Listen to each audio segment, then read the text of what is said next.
Greetings all, it's Blue Knight, and welcome back to Ratchet Clank, going Commando. Previously, we landed on planet Barlow after breaking out of Clank's old prison on Adako, and we already acquired a brand new gadget, the Terminator, from a man called the Inventor, a Gadgetron scientist who was frozen in a block of ice, likely to how this thing probably malfunctioned on him when he was testing it at some point.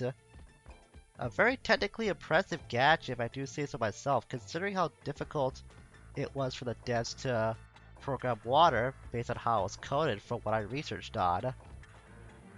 Today we're gonna head through the main path of planet Barlow, as we have yet to find the Desert Riders, the main reason why we are here in the first place. Before we do that though, always best to stock up on your ammo whenever you're near a MegaCorp vendor, cause you never know. Although I could rely on ammo crates for the chopper, it will get automatically refilled in its ammunition once we do upgrade it to its full capacity. But now we're gonna take on the Barlonian Tribesmen, another new enemy type we can find on this planet. They're actually called by the first name of this planet's whoa, uh-oh. Oh, then there's you. They're called by the first name of this planet's name, the Olvar name. Well, I'm just gonna call them the Barlonian Tribesmen because again, I'm not taking my chances on the, I guess, capital name of this planet's actual identity because I don't want to make it sound like I'm swearing. I just don't want to take that chance. It may not matter much, but I just don't want that to happen. We also saw that they come along with another new enemy, the big guy that was charging right at me. Those are called the Barlonian Sword Beast. It turns out that the tribesmen did train those beasts from being harmless herbivores to becoming savage beasts, so those things were innocent once upon a time. And we can also see the tribesmen were able to tame those beasts to such a point that they could actually ride them. So these guys, don't underestimate them. Alone or in a pack, these enemies can be kinda hard to deal with. Thankfully they are kinda weak depending on what you use, but still. Don't go underestimating them because those tribesmen, they tend to operate in herds like we can see right here. Thankfully, they're nothing against my chopper, which did get upgraded, nice, to the multi-star. Now the chopper's even more deadly than before.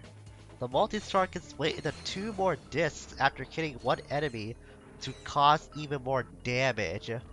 Basically, it triples the amount of the damage output that the chopper used to have. So now we've got that upgraded. We won't need a Terminator for the rest of our time here on Barlow, so that's why I don't have it equipped in my weapon wheel. It will be used in future. Ooh, sweet. Got my nanotech upgraded. The Terminator will be used in future planets, but it's not going to be used for the rest of our time on this planet. So we don't have to worry about how it functions right now. Besides, we got the gist of it when we did find the inventor last episode. Also, I should have mentioned this last episode too, but I'm actually re-recording these next 5 episodes, including the last part that you did see. The reason why is that when I was trying to capture footage for these next 5 episodes, the coloration of the capturing feed was acting a little weird. It would kind of distort between different colors. It wasn't anything bad, but I didn't want to use those as my final pieces of footage, I guess. So that's why I'm re-recording all of these. So chances are my bolt count is gonna be a lot different than what you saw before. We'll go back to the original file once I do get all these re-recordings done. We're still getting our way to the main path. But I'm pretty sure we might be halfway-ish to getting to where we're supposed to go. Gotta make sure I can switch out between this and the secret gun. The blitz gun and the secret guns are two of my more favorable weapons to use in this game. They're both really great in their own rights. I'll stick with the blitz gun just a little longer since we are dealing with multiple groups of foes at the moment. But the secret gun can be pretty good against groups of foes as well. But I try to use it more for enemies that are either spread out enough that it can home in on something more accurately, or when we're dealing with one powerful foe on its own. Believe it or not, the secret gun can do some pretty nasty damage when you're facing off against a single foe. But something like groups of foes, that's where the blitz gun comes in, and the blitz gun is just really, really good. I usually don't favor shotgun type weapons in video games like this, but the blitz gun I'll make a huge exception for. It's really fun, and very good too. Excuse me. I think I just blew another vacuum tube. Should I have a look? My word! You young people are so fresh these days. Oh, don't feel bad. I guess I'm just old-fashioned about that sort of thing. Did you know that I've been with Gadgetron since the beginning? So you sell these gadgets? Darling, they sell themselves. And thus we come across another former Gadgetron employee, the Help Matron. And she comes with a pretty nifty benefit. If you've previously played the first game, any weapons you earn on that save file will be offered at this vendor for free. So there is an advantage to having data from the first game to play this game too. These things wouldn't cost that much to begin with, but hey, I'm not gonna say no to free weapons. So coming back from the first game, along with the gadgets we got back on Adako, are the Tesla Claw, the Decoy Glove, the Visibomb, the Bomb Glove, and the Walloper. As you can see, they're all for free. All the fill their ammunition too. Well, almost all of them are free. We have the Rhino too. Yeah, you remember how dangerous the Rhino was back in the last game? Well, apparently this black market weapon was so popular that they had to make a sequel to it. I'll get to get these things filled out too. Unfortunately, the Rhino's gonna cost 1,000,000 bolts. I did say that things were gonna cost very, very much. They're gonna get really expensive in this game. And I'm not lying, this is one such case that we're gonna wait until we get enough bolts to get this thing. But believe me, it'll be worth it in the long run. As we saw with these Gadgetron weapons, they're already maxed out in their upgrading meter. That's because since these weapons were made from Gadgetron, they did not come with the upgrading feature that the MegaCorp weapons have. So these things are already at their full strength. That being said, the Gadgetron weapons aren't that powerful in the Bogod universe. They're just neat novelty items to have as a callback to the first game, but I won't be using them that much. Besides, I already have a Let's Play of the first game anyway, so if you want to see them more in the full use, just check out my first Let's Play, I suppose. I didn't think I'd be plugging myself by saying that, but there you go. I want to focus more on the weapons that I can upgrade here from the MegaCorp arsenal, since they do have a benefit for being used over a very lengthy amount of time.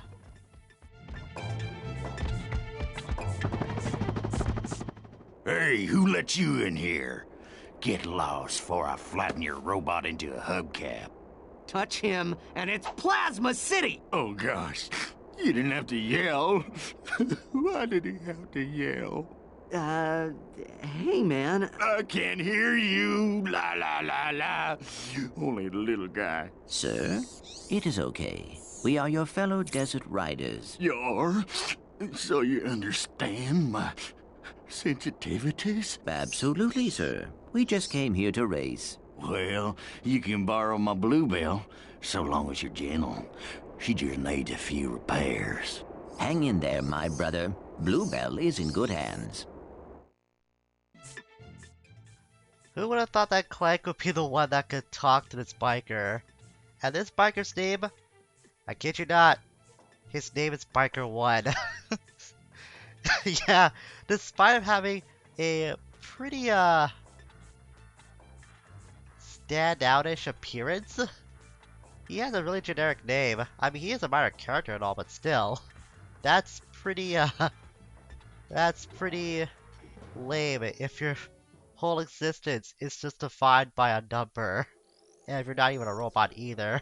Being called Biker 1, that must show just how little humans really mean to his gang, which I kind of feel sorry for now that I'm saying it out loud. This guy, he probably deserves a lot better. At any rate, after we use our handy electrolyzer to power up the Bluebell, we're now entered into the Hoverbike race. Hit X to accelerate, L1 to fire weapons, and R1 to activate turbos.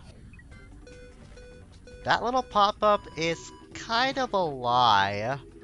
That's because since this is our first race in using the Hoverbikes,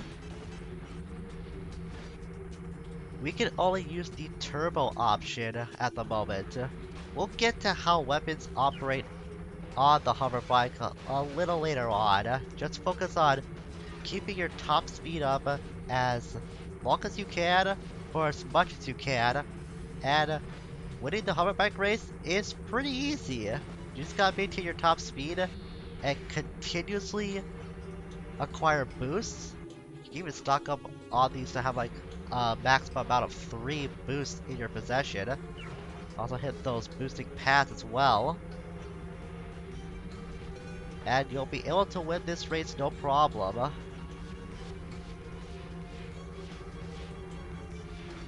So this is all there is to it. It's nothing much. It's pretty easy too. But believe you me, there's more to this little minigame than meets the eye. You just gotta get through this opening race first. It kinda acts as the tutorial of how much time you can really spend in this minigame. Spoilers, there's more to this game as I already said before. Probably goes without saying, but still, I think it's worth mentioning. Besides, look at how much there's going on right now. As in, there's not a whole lot happening at the moment. It's just me boosting constantly, gathering boosts, keeping my top speed up. I mean, look how far ahead we are on the map alone.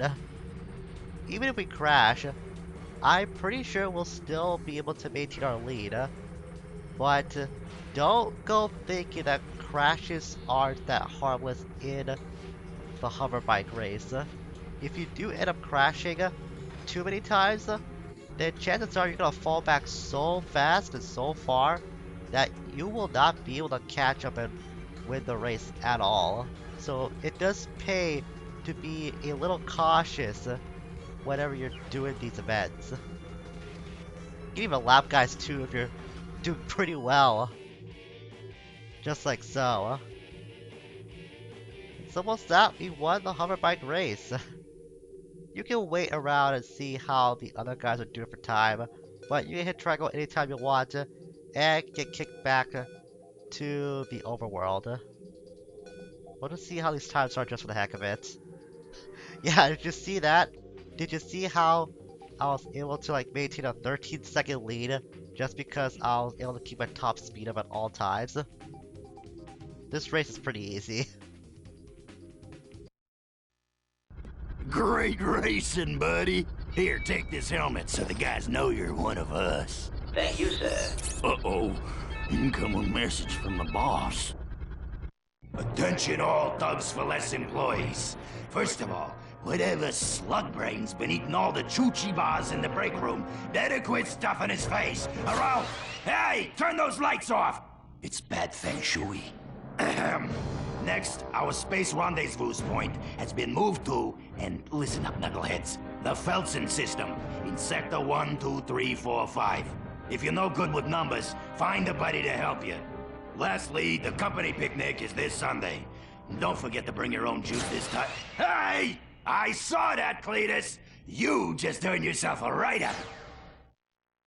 Don't worry. The boss only yells 'cause he loves us. Yes, sir. I do feel his affection. Did you see that broadcast? Not really. We should scope out that rendezvous point. Yes, we might intercept some stray transmissions. By winning this race, we now get coordinates to our next location, the Felsen system at the Thugs for Less rendezvous point. But before we do that, I did say there was a whole lot more to the Hoverbike race minigame. And here it is! By completing each race, we can unlock a new circuit to win for more cashable prizes. There's up to 5 we can go over in total, and I might as well go over all of them right now, since they do vary the more options you have to choose, or you get to choose, in competing in these hoverbike races. For instance, by competing in the intermediate circuit, this is how we know how to handle weapons. I still stick with the same strat as before. Just keep your top speed up at all times, constantly gather boosts and use them. And make sure to time yourself in using your boost pads, as well as judging when one boost is going to end so you can immediately start another one if you have plenty of boosts on hand to spare, which you should. Is the main strat in winning these hoverbike races. But if you happen to fall behind, there are a varied amount of weapons, and I guess gadgets in this case with the shield, that you can use to get yourself back in first place by attacking the other riders. Since we're once again doing our darndest to lap the other racers, I'll try to use the weapons if I can. There are about 4 weapons that we could use. Well, it's more like 3 weapons and 1 gadget. We saw that the shield, which is what we just got again, lucky us. The shield is one that we can get by random chance, as with all of these items when the weapons become available.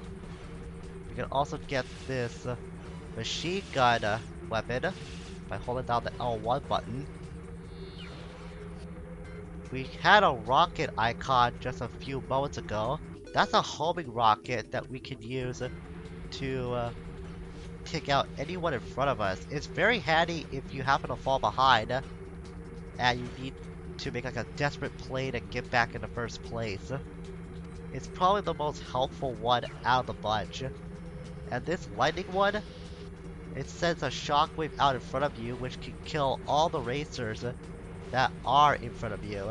It's really good if you're dealing with a pack and you need to get through them very fast, but your speed just isn't enough to pass them. Again, gathering these weapons, they're all dictated by RNG. So whatever you get, you gotta make the most of it, depending on what position you're at. Or you could be like me and just get the shields over and over again without any trouble at all. That second race was not as bad as the first. But doing so unlocks Challenge 3, the Barlowian circuit. I'm still not saying that name, I ain't taking the chance. So this one is not that much different than the last one, but I believe if you do get this far in the Barlowian hoverbike races, there should be some shortcuts. Yeah, right here. That was blocked off before, but now there are some more shortcuts unlocked for you to use. And these can be really handy to utilize if you know where they are and how to use them. As you might expect, these shortcuts, now available from Race 3 onwards, will be very advantageous into getting you back in the first place or climbing up the ranks if you happen to fall behind a bunch. Just be careful, like I mentioned in crashing too much before, if you crash too much, there's no way you're gonna catch up. Even if you utilize the shortcuts to your full benefit, they can only get you so far. Just be sure not to let yourself get hurt too much, otherwise you will have zero chance of catching up to the pack. While we're doing this, I like to go over an unused weapon that I found when I was doing my research. This weapon was supposed to be the laser linked mines. It had an ammo capacity of 50, and you could use 9 at a time on the field. Single mines wouldn't operate that well on their own unless they were stepped on by an enemy, but a group of them could work even better. The idea was the mines were supposed to generate a laser that would connect to each other, and an enemy would be hit by the nearest one. Ultimately, it was cut due to being too slow for the game's pacing, but considering how fast the action moves in this game, it was probably for the best that something as strategic as this ended up getting scrapped. Ooh, wow, that was really good, all things considered.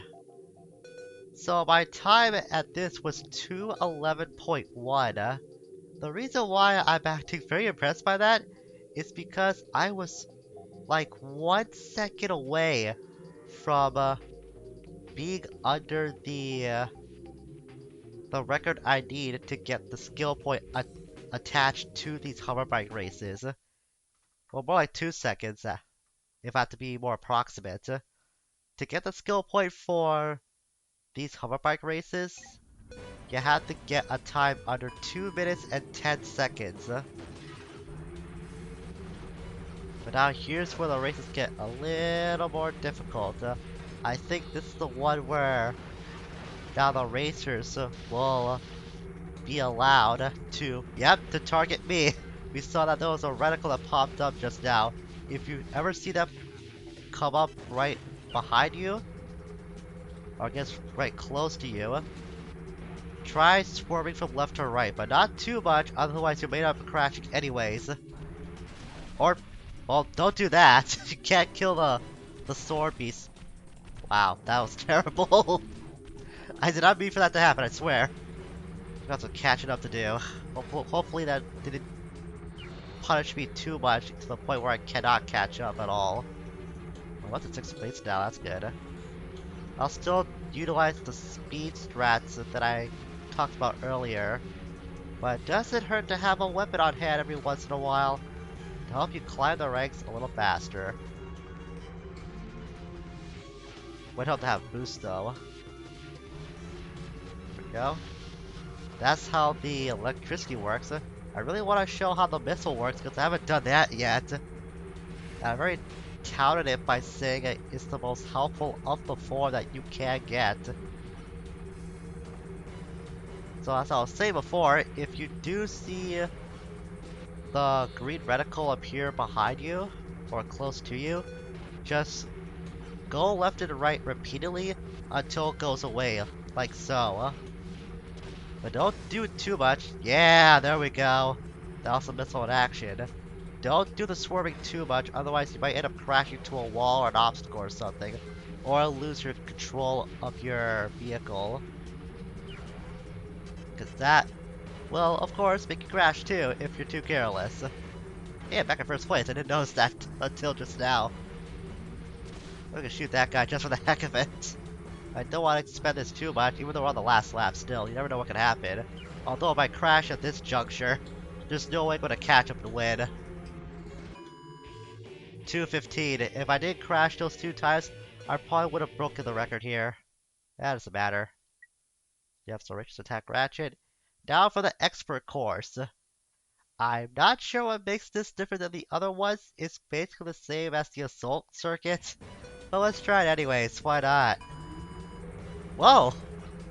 Okay, it's very, very rare that I get a boost like that off the get-go. I didn't think that was possible. But then again, this is a racing minigame. I should know better than that. I guess the only difference here is that the racers will try their hardest to just be ahead of you, like in how racing should be. But the green reticle might pop up more often. I think that might be the only things that are different about the expert circuit. Again, not too sure, but I think what I say about the racers trying their hardest might be true. Just basically the AI now at its hardest difficulty when it comes to these races. But as you see, or as you've seen already, the higher the difficulty, the more bullets that are up for grabs. Generally, if you want to get the skill point for this Hoverbike minigame, just go for the third option in this selection, since all the routes will be open up to you.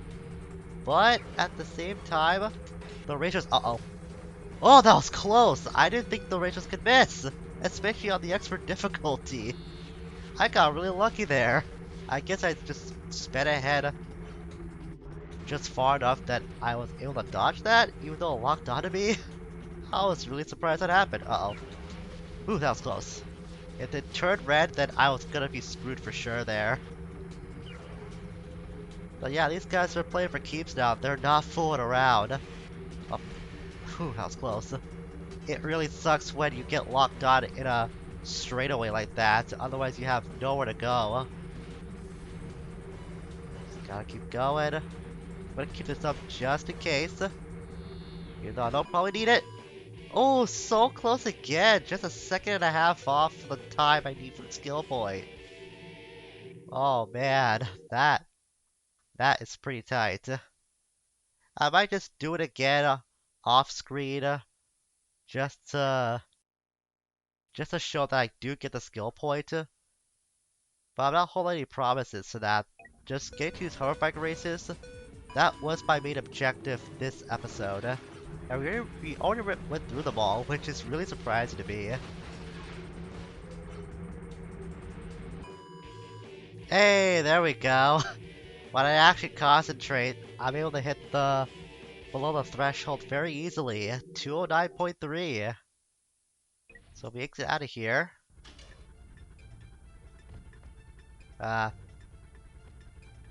Did I not get the skill point? I'm pretty sure it's below 210. Let's check the options just to be safe. Yeah, I did get it after all. So I pointed to hear the jingle go off or something. I'm using a different capture card, but the audio gets desynced massively whenever I try to play this on my TV versus the capture footage. So I don't know if the jingle went off for sure or not when I got the skill point, but I guess it doesn't matter now. Either way, I did acquire it. Well, we're almost done with the hoverbike races. There's just one more thing I have to get. As if these guys weren't kinda jerkish enough with these hoverbike races. There's a platinum bolt here too. But never fear, it's not that far away from the start. Just stop over here when the first hairpin turn comes around. Go over here, and there's your platinum bolt. And do not worry any further. It is okay to exit to level, and you'll keep the platinum bolt that way. So I believe, yeah, that's all we've done here on Planet Barlow, which means we are safe to proceed to the next level, which is gonna be the Felton system, the Thugfulest rendezvous point. So next time, we're gonna travel onto that location to see if we can get any more intel on Thugs for Less, or the whereabouts of the experiment that Fizzwidget is searching for. Until we meet again, farewell for now.